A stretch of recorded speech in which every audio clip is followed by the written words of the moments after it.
Hamas ने गजा से Israel पर 10 रॉकेट दागे और ये सीधे इजराइल के साउथ में आकर गिरे। इजराइल का दावा है कि उनमें से 5 को उसके डिफेंस सिस्टम ने इंटरसेप्ट कर लिया, लेकिन 5 रॉकेट जमीन तक पहुंचे। क्या यह हमला एक नई जंग का आगाज है? क्या ईरान ने अरब देशों को दी है खुली धमकी?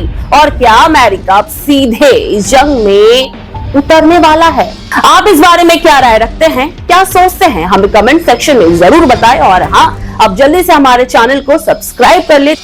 आज हम बात करेंगे एक ऐसी घटना की जिसने एक बार फिर पूरे मध्य पूर्व को दहला दिया है। हमास ने लंबे समय बाद इजराइल पर रॉकेट से हमला किया है और इसके बाद शुरू हो गई है नई बहस, नई चालें और नई चेतावनियां। क्या यह हमला एक नई जंग का आगाज है? क्या ईरान ने अरब देशों को दी है खुली धमकी? और क्या अमेरिका अब सीधे इस जंग में उतरने वाला है? इन सभी सवालों के जवाब हम इस रिपोर्ट में जानने की कोशिश करेंगे। जी हाँ, हमास ने गजा से इजराइल पर 10 रॉकेट दागे हैं। जी हाँ, हमास ने गजा से इजराइल पर 10 रॉकेट दागे और ये सीधे इजराइल के साउथ में आकर गिरे। इजराइल का दावा है कि उनमें से 5 को उसके डिफेंस सिस्टम ने इंटरसेप्ट कर लिया, लेकिन 5 रॉकेट जमीन तक पहुंचे। इन रॉकेट्स के कारण कई लोग घायल हुए हैं। हालांकि आंकड़ों में भ्रम नजर आता है, क्योंकि इजराइल का अखबार वाईनेट न्यूज कहता है 2 लोग घायल हुए हैं, जबकि टाइम्स ऑफ इजराइल का कहना है कि एक ही व्यक्ति जख्मी हुआ है। वह ईरान की न्यूज एजेंसी IRNA का दावा है कि कम से कम 2 दर्जन लोग इस हमले में घायल हुए हैं। पर जमीनी सच्चाई यह है कि हमले हुए हैं और अब माहौल और भी गर्माता चला जा रहा है।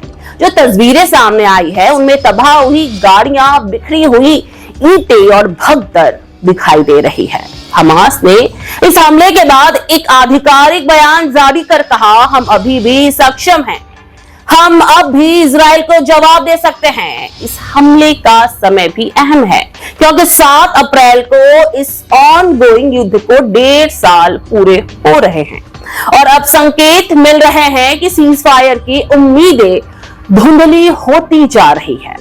अमेरिका और नेतन्याहू पर अब फोकस करते हैं।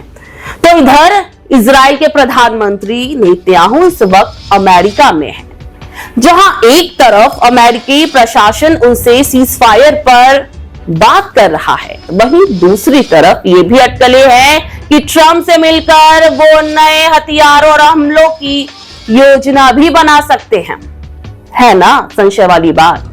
इस बीच इजिप्ट ने 50 दिन के सीज फायर का प्रस्ताव भी रखा है, जिसे अमेरिका और हमास दोनों ने स्वीकारा है, लेकिन अड़चनें इजराइल की तरफ से आ रही हैं। इधर ईरान ने भी चुप बैठना सही नहीं समझा।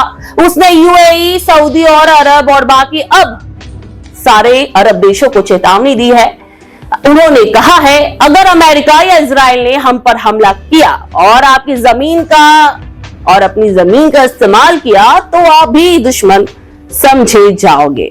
और ये चेतावनी सिर्फ ये सारे बेस जो अरब देशों में मौजूद है अब ईरान के निशाने पर आ गए हैं। जी हाँ, अब फ्रांस भी इन सब में कूद पड़ा है। राष्ट्रपति मैक्रो मिस्र और जॉर्डन के नेताओं के साथ बैठक करने वाले हैं।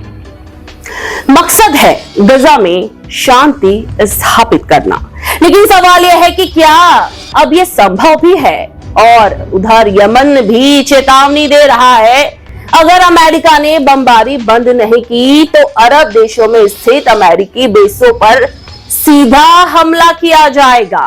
और अगर यमन में ग्राउंड हमला शुरू होता है तो ये सिर्फ एक क्षेत्रीय नहीं बल्कि ग्लोबल वॉर का आगाज होगा। जी हाँ, ग्लोबल वॉर का आगाज।